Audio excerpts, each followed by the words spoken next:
Did you know 3 men volunteered to walk into a flooded nuclear reactor, knowing they would die? It was 1986. Chernobyl had just exploded. Engineers calculated that if the burning core melted down into the water pooled beneath it, the steam explosion could make all of Ukraine unlivable for generations. Someone had to open the drainage valves manually, in total darkness, through radioactive water.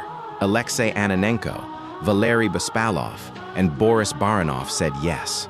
No panic, no orders forcing them. Just a quiet, clear decision to trade their lives for millions. 2 of them are still alive today.